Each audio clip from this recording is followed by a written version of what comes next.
Well, my dad was a miner. He came from Italy in about 1885, and he went to work in the Newcastle mines. He mashed his hand, and I guess at that time there was a lot of Italians in this area that came here. That's the reason he came. Working in the coal mines in Newcastle? He was working in what they call the tipple. That was the chutes now. And he mashed his hand there working in the tipple. What's your earliest memory of Carbondale? My memory of it? 1914. That's when I first remember coming here. I was quarantined in Ellis Island for 2 weeks with the chicken pox.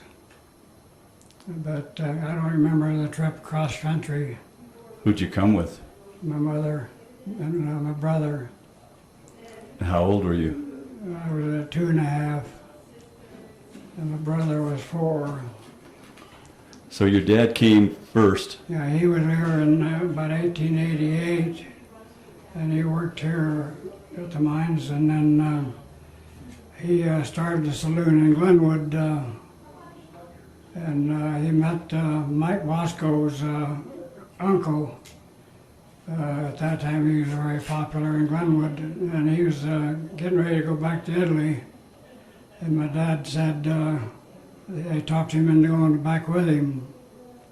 And in 1916 he met my mother there in 16. He met my mother there, and they got married and started a family.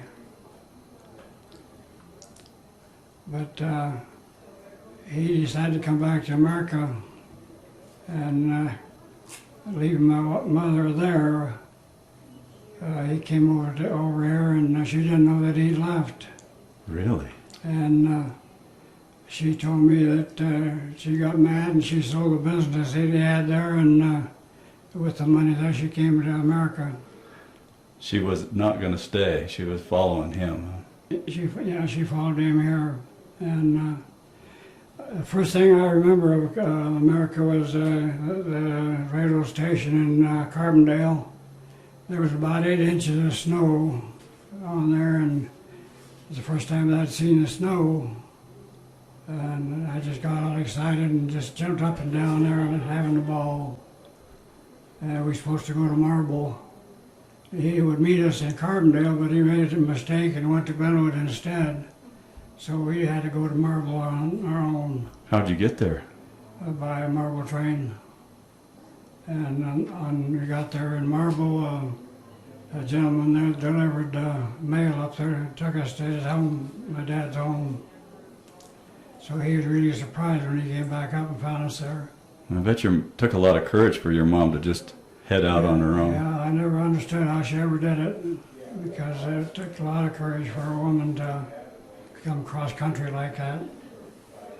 But we got settled there in Carbondale after moving down when they heard they was going to lay off a bunch, so my dad decided to move down to Carbondale and start a meat market.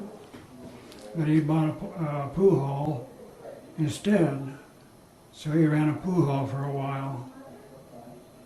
And then he finally decided to start groceries, and he was also a meat cutter. So your dad was a jack of all trades, right, in the true sense? He started a meat market there, and he started making sausage, and he was pretty well known throughout the valley who was making his sausage. And they came in from all over the valley there to trade with him.